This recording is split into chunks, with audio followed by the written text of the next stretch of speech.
England को world cup जीते हुए कल एक साल पूरा हुआ और इंग्लैंड की टीम के बहुत अहम हिस्सेदार थे एक फॉर्मर पाकिस्तान प्लेयर जो उनके स्पिन बॉलिंग कोच थे। उनका नाम सब लोग जानते हैं, सकलैन मुश्ताक। स्पिन के जादूगर सकी भाई का स्वागत है। आप वेलकम टू दिस चैट। सकी भाई, आप कैसे हैं? गुड मॉर्निंग एंड नमस्कार। Thank you. अस्सलाम वालेकुम एवरीवन। बिल्कुल ठीक हूँ, बढ़िया हूँ, खुश हूँ, एंजॉय कर रहा हूँ। सकी भाई, कल एक साल जैसे मैंने कहा पूरा हुआ है इंग्लैंड के वर्ल्ड कप विक्ट्री का। क्या यादें हैं आपकी उस विक्ट्री के? और इतना ड्रामेटिक स्टाइल में इंग्लैंड ने वर्ल्ड कप जीता था, आपकी क्या यादें हैं? देखो, 99 वर्ल्ड कप में मैं एज ए प्लेयर उस ड्रेसिंग में बैठा हुआ था और वो सारी यादें खुल के वापस आई जब ये फाइनल मैच हुआ। उससे पहले भी एक आध मैच हमारा वर्ल्ड कप का हुआ, एशेज के भी मैचेस 2-3 साल पहले हुए इंडिया के खिलाफ भी हुए, मगर क्योंकि वर्ल्ड कप साथ में जुड़ गया था, मेगा इवेंट, तो वो सारी मेमोरीज वापस आई 99 वर्ल्ड कप की। ऑब्वियसली प्लेयर था उस वक्त 99 में, इसमें कोच था, तो वो सारी यादें भी साथ में थी। अब जो ये रोल था, ये जो मिशन था, वो भी सामने था। और जिस तरह मैच चल रहा था, मिक्स जो है ना वो मेमोरीज चल रही थी हर खिलाड़ी की, और हर कोच की ये ख्वाहिश होती है कि वर्ल्ड कप जीता जाए। तो being a cricketer, being a खिलाड़ी, तो वो वर्ल्ड कप जीत नहीं सके, फाइनल हार गए थे। इसमें बड़ी दुआएं भी थी, सारी फीलिंग्स अटैच थी पूरी टीम ने, सारे खिलाड़ियों ने, तो वो सारी यानी एक सब मिलके बहुत टाइट बैठे हुए थे। और जाहिर है दोनों टीमों को देख रहे थे, जो प्रेशर में ऊपर नीचे रोलर कोस्टर सिचुएशन चल रही थी, हमारे इमोशंस जो थे वो भी ऊपर नीचे चल रहे थे। और देखते हुए जो फीलिंग्स थी, वर्ड्स जो है वो डिस्क्राइब कर ही नहीं सकते। फीलिंग्स आप कह सकते हो, मगर फीलिंग को फील करने वाले को ही पता चलता है कि ये क्या फीलिंग थी। चौका लगा, रन आउट हुआ, थ्रो की, रन मिस हो गया, रन मिल गया, है ना। ये सारे जो ड्रामा चल रहा होता है वो सिर्फ महसूस करने वालों को महसूस हो रहा होता है। तो ड्रेसिंग रूम के अंदर जो हमने महसूस किया, मेरा ख्याल है कि अल्फाज जस्टिफाई नहीं कर पाएंगे उन फीलिंग्स को एक्सप्लेन करते हुए। बट एब्सोल्युटली वंडरफुल फीलिंग्स थी। और मैं ये समझता हूँ कि ये ऐसी फीलिंग्स हैं, ये मौत तक साथ में चलेंगी। जब भी कभी बात होगी या हाइलाइट्स देखी जाएगी तो वो बिल्कुल गूज बम्स खड़े हो जाते हैं, और फिर जनाब दिमाग उधर चला जाता है। और वो आपका जो ड्रेसिंग रूम के अंदर चलना, प्लेयर को देखना, किसी चीज को पकड़ना, इवन कोई खाने की चीज पड़ी हुई है, कुछ लोग ऐसे होते हैं जो प्रेशर आ रहा होता है या एक्साइटमेंट होती है तो वो खाना शुरू कर देते हैं कुछ ना कुछ, as a coach, as a player. कोई वॉशरूम में चला जाता है वॉशरूम करने के लिए, तो आप सब नोट कर रहे होते हो कि यार ये वॉशरूम जा रहा है, ये कुछ खा रहा है, ये थोड़ा सा ऊपर एक्साइटमेंट आ रही है। तो वो एक एक मूवमेंट जो है वो इंसान की जो है ना वो उस लम्हे में आपके सामने सारी चीजें चलती। तो वो मैं अभी कल ही मैंने सोशल मीडिया पे वो रन आउट का एक चल रहा था बार बार, तो पूरा मैच मेरे सिस्टम के अंदर आया। बट इसके लिए बात करने के लिए तो घंटों या दिनों बंदा बैठे तो बात कर सकता है, बट जो फीलिंग है उस फीलिंग को सिर्फ वही महसूस कर सकता है, मगर अल्फाज और एहसास, इन दोनों का आपस में मैच बड़ा मुश्किल है। सकी भाई, क्या आप उस दिन सुपरस्टिशियस थे? मतलब लोग करते हैं ना, क्रिकेटर्स यूजुअली सुपरस्टिशियस होते हैं, क्या आप सुपरस्टिशियस थे उस दिन? देखो, जब मैं क्रिकेट खेलता था मैं तब भी सुपरस्टिशियस नहीं था। जब से मैं स्पिरिचुअल स्टडी की तरफ गया हूं तो ये पार्ट ऑफ स्पिरिचुअलिटी है ही नहीं है, क्योंकि इसमें आप दो काम कर सकते हैं। वो ये है कि एक आपने मेंटली फिजिकली अपने आप को तैयार कर लिया, ठीक, जिस तरह की आपको रिक्वायरमेंट है, जिस लेवल का आपने मेंटली और फिजिकली तैयार करना, टेक्निकली और टेक्टिकली आपने अंदर जाके उसकी एग्जीक्यूशन कर देनी प्लान।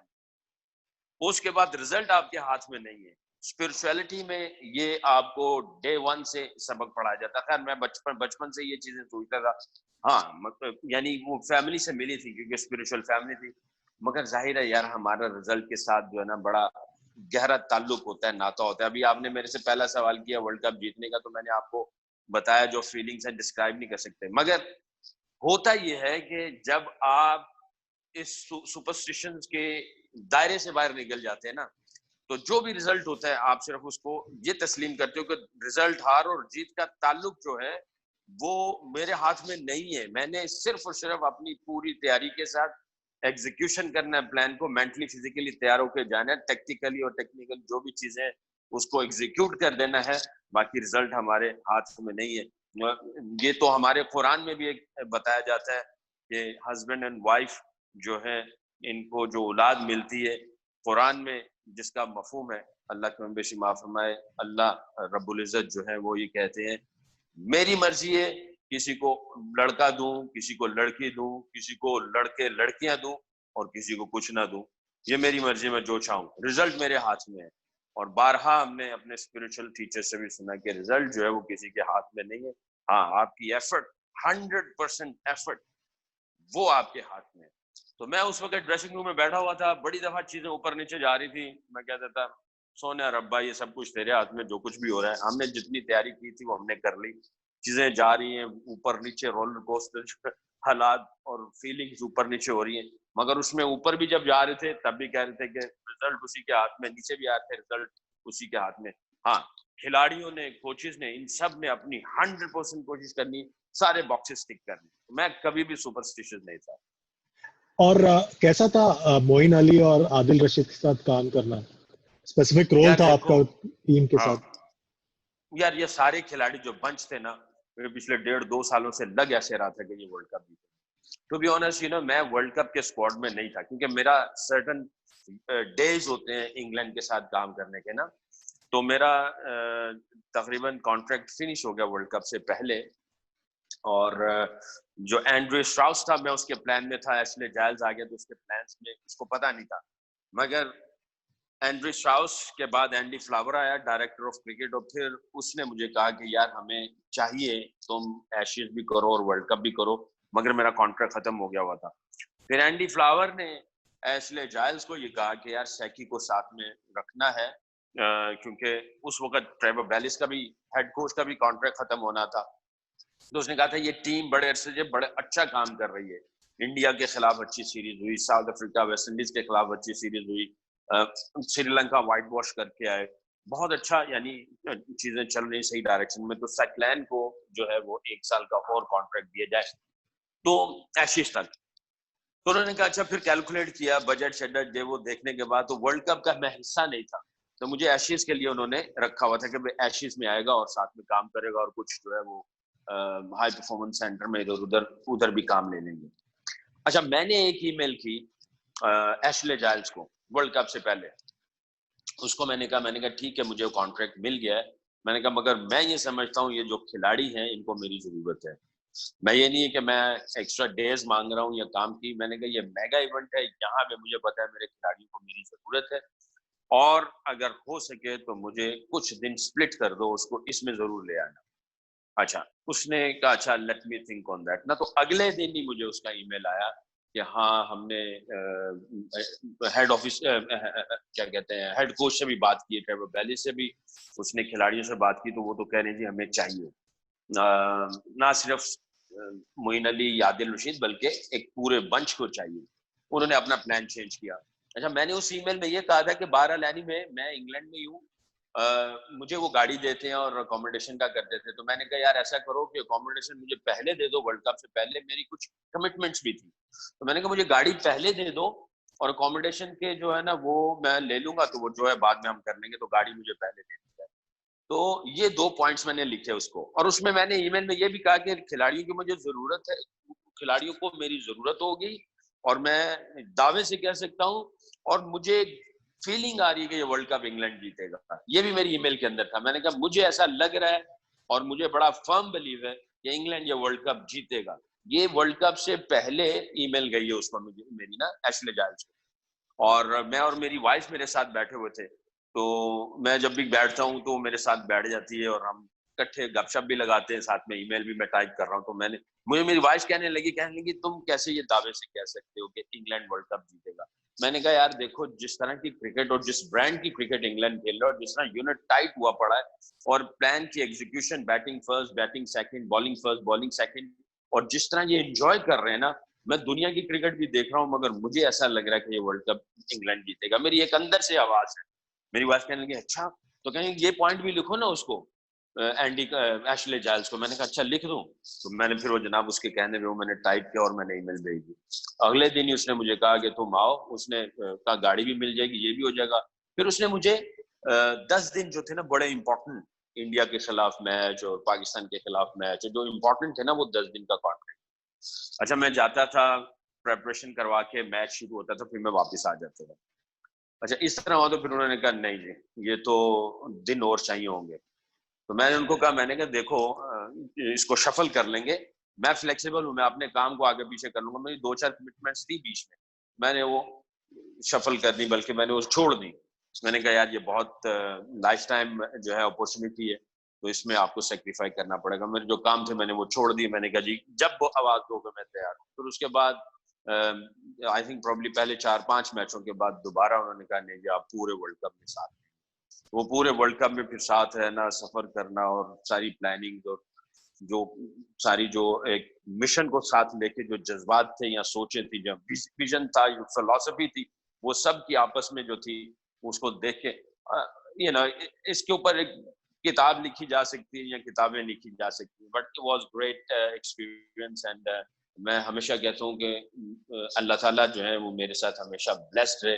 जब मैंने क्रिकेट शुरू की तब भी मुझे एक अजीब सी ऐसी डिलीवरी दे दी जो कि दुनिया में नहीं थी। फिर उसके बाद क्रिकेट खेली तो अच्छी परफॉर्मेंसेस भी करवा दी अल्लाह ने, कोचिंग में भी आया। तो अब ये है कि वो जो मेडल वर्ल्ड कप का है वो देखता हूँ तो मैं कहता हूँ यार चलो खेल के दौरान नहीं तो कोचिंग के दौरान चलो आया तो कुछ, वो बड़ी सेटिस्फेक्शन होती है, कांट डिस्क्राइब इन वर्ड्स यार। सकी भाई, एक आखिरी 2 सवाल। वर्ल्ड कप जीतना क्या आपके हिसाब से वो 45 डेज में परफॉर्म करना होता है, या जो पिछले के 3-4 साल आप प्लानिंग करते हैं और एग्जीक्यूट करते हैं ओवर पीरियड ऑफ टाइम उसका नतीजा होता है? आपने देखा है प्लेयर, एज अ प्लेयर और एज अ कोच, आपके हिसाब से कैसा होता है? यार देखो, आपने पहाड़ की चोटी पे जाना है तो आपने नीचे से कुछ किया ही नहीं, आप ऊपर कैसे जाओगे? इसका प्लान होता है, एक फिलॉसफी होती है, एक विजन होता है, एक स्ट्रेटेजी बनती है। वन इसमें होता क्या है, मैं ये इसको अपने अल्फाज में कहता हूँ, होता ये सोच का एक होना, दिलों का एक होना, फीलिंग्स का एक होना, फिर प्लान्स का एक होना, एक दूसरे की अंडरस्टैंडिंग का समझना, प्रेशर में सब कैसे यूनाइटेड होते हैं, एक्साइटमेंट में कैसे यूनाइटेड होते हैं, प्रैक्टिस का 100% सबका देना, प्रेपरेशन में हर किसी का 100% देना, एक दूसरे की हेल्प और सपोर्ट 100% करना। जब ये बार बार आप ये चीजें कर रहे होते हैं, और भी बहुत सारे एलिमेंट्स हैं, जब आप बार बार कर रहे होते हैं, एक दूसरे को समझना, on the field, of the field, sports staff का फुली सपोर्टेड होना, ये सारी चीजों के बाद जाके आप उस लेवल पे पहुंचते हैं। ये नहीं कि भाई आप कहीं हैं वो कहीं है, स्पोर्ट्स स्टाफ कहीं है, कोई बात ही नहीं हो रही, कोई प्लान ही नहीं, कोई विजन ही नहीं है, कोई गोल नहीं, कोई मकसद नहीं, कोई फिलोसफी नहीं है, कोई हेल्प और सपोर्ट नहीं, कोई एग्जीक्यूशन नहीं है प्लान्स की, आप कुछ भी नहीं कर सकते।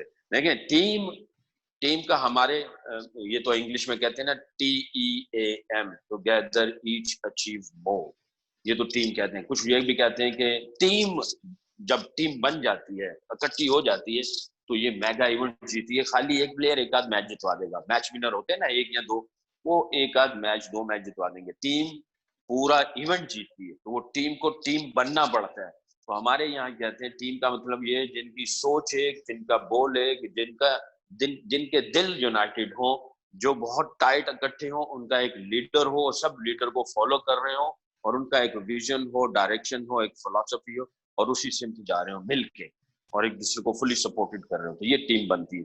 तो आप इतना बड़ा टूर्नामेंट जीतने के लिए फिर ऊपर वाला भी जो है वो मेहरबान होता है, कोई अंपायर से भी गलती हो जाती, किसी और से भी चीजें हो जाती, वो ऊपर वाला देखता है ये सारी चीजें कि क्या आया तुम सब चाहते हो, क्या आया तुम सब लोग मिलके यूनाइटेड हो, तुम सबके दिल जुड़े हुए हैं, एक गोल एक विजन रख के जा रहे हो, सिमत आपने तयन कर ली है कि भाई that is my vision, that is my direction, इस सिमत में जा रहे हो, और कितनी एनर्जी से जा रहे हो, कितना कॉन्फिडेंस और कितना बिलीफ है तुम्हारा, ये सारी चीजें मिलती हैं, फिर आप जाके अचीव करते हैं। आप अगर देखें, आपने इंडिया ने 2 वर्ल्ड कप जीते, आप पूछें जरा धोनी से और कपिल पाजी से या इमरान खान से पूछें, वो आपको बताएगा कि कैसे जो है ऐसे ख्वाब आने शुरू हो जाते हैं, रेवोल्यूशन उतरनी शुरू हो जाती है, आप कहते हैं यार ये ऐसा हो रहा है, आपके अंदर जो है ना एक बिजली सी कड़कती है, आपको पता चलना शुरू हो जाता है जब टीम यूनाइटेड हो रही होती है और एक मिशन की तरफ जारी होती है। ओवन मॉर्गन और ट्रेवर बेलिस का रोल आप कैसा देखते हैं इस रिफॉर्म जो हुआ है इंग्लिश वनडे क्रिकेट का? आपने उन देखो दोनों के साथ खास काम किया है। किसके साथ, ट्रेवर ओवन बेलिस मॉर्गन और और ओवन मॉर्गन। ये, हाँ इयान मॉर्गन, और बहुत अच्छी फिलोसफी थी दोनों की। दोनों हमेशा एक ही पेज पे नजर आए, दोनों कूल एंड काम नजर आए और फोकस नजर आए, वेरी प्रोफेशनल। और और हर किसी को, यानी वो एक समझ लो कि हर किसी को लाइसेंस दिया हुआ था, चाहे कोच है या प्लेयर, अपने अंदाज से आपने काम करना, अपने अंदाज से आपने क्रिकेट खेलनी है, मगर सबका विजन और जो जो मकसद था वो एक ही था। और I think I'll give lot of credit to Trevor Bellis and Ian Morgan कि मैंने उन दोनों को हमेशा हर सिचुएशन में एक ही पेज पे देखा। और प्लस जो स्पोर्ट स्टाफ था ट्रेवर बेलिस का, I think he was lucky, बहुत ही खुशकिस्मत है, किस्मत वाला है कि उसके साथ जो टीम थी वो भी वंडरफुल थी, पूरा पैकेज था उसमें। क्या कहते हैं, मैच चेंजर थे, फाइटर थे, और मुखलिस लोग थे, और ऑनेस्ट लोग थे, सारे खिलाड़ी भी और स्पोर्ट्स स्टाफ भी सारे उसके साथ जो जुड़े हुए थे। आई थिंक जाहिर है जब एक बंदा आता है और आके वो एक फिलोसफी लेके आता है या एक एक एक एक एक एक, एक विजन बताता है, तो वो सब जब उस तरफ चलना शुरू हो जाते हैं। तो ही वाज लकी कि सब के सब एक ही डायरेक्शन में चल रहे थे, और इन दोनों की फिलोसफी बहुत अच्छी, they were amazing captain and coach. आपने कितना सेलिब्रेट किया था जुलाई 14 2019 को? मैंने एंजॉय किया था, सेलिब्रेट किया था, मगर मुझे बाउंड्रीज का अपना पता होता है, उस बाउंड्रीज के अंदर रहते हो। I was very excited to, मैं अपनी फैमिली को लेके गया था मील पे। We went in a really nice restaurant, me my wife and kids उधर ही थे लंदन में मेरे साथ। लड़के अपना एंजॉय करते रहे, कोचेस के साथ मैं ड्रेसिंग रूम में रहा जितनी देर रह सके हम लोग। फिर सब जब हम लोग सेलिब्रेशन लॉर्ड्स की ग्राउंड पे करने के बाद जब होटल गए, तो उसके बाद मैं फैमिली को लेके अपना मील्स पे चला गया, और फिर उसके बाद जो है बच्चों को पकड़ा, फैमिली को पकड़ा, और फिर वेकेशन पे चला गया।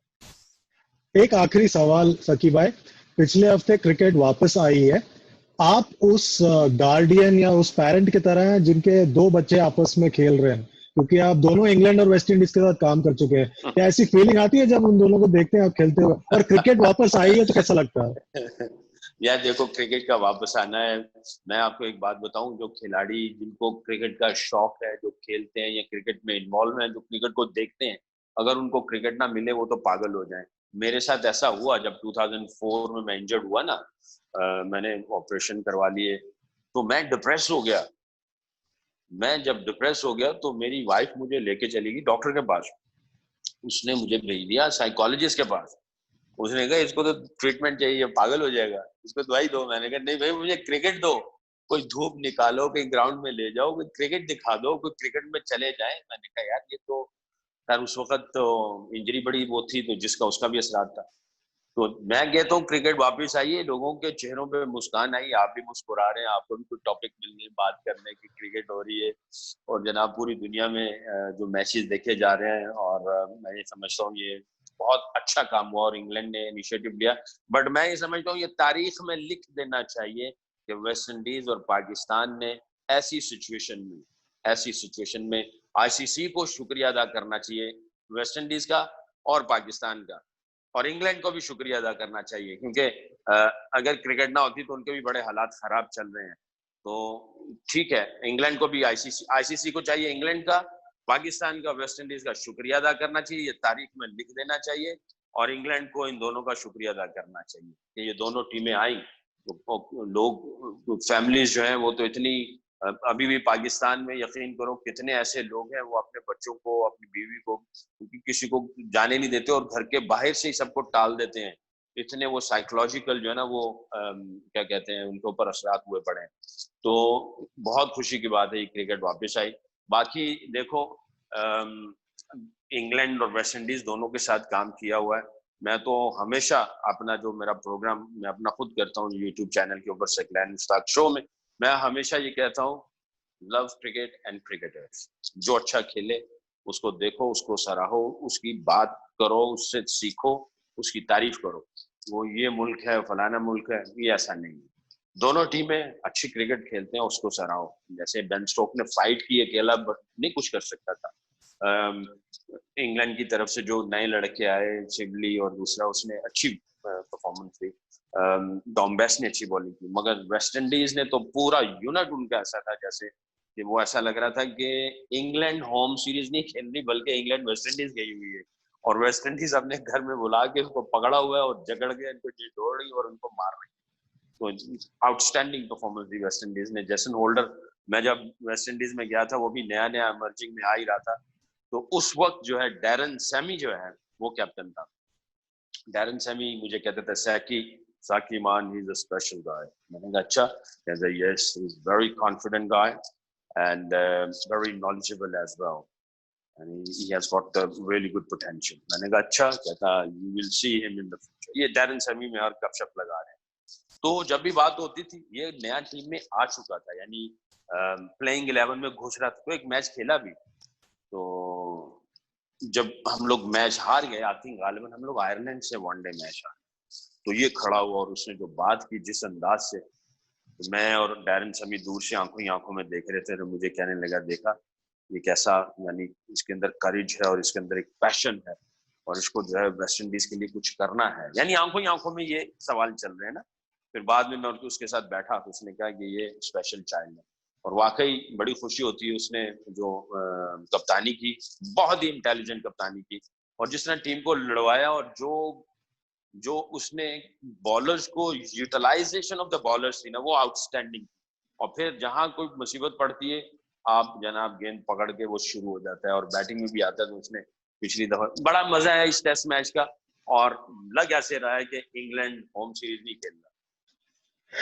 दैट नोट, बहुत बहुत शुक्रिया सकीब भाई, आपने वक्त दिया। बहुत खुशी हुई आपसे बात करके। होपफुली आपसे फिर मुलाकात होगी। बहुत बहुत शुक्रिया।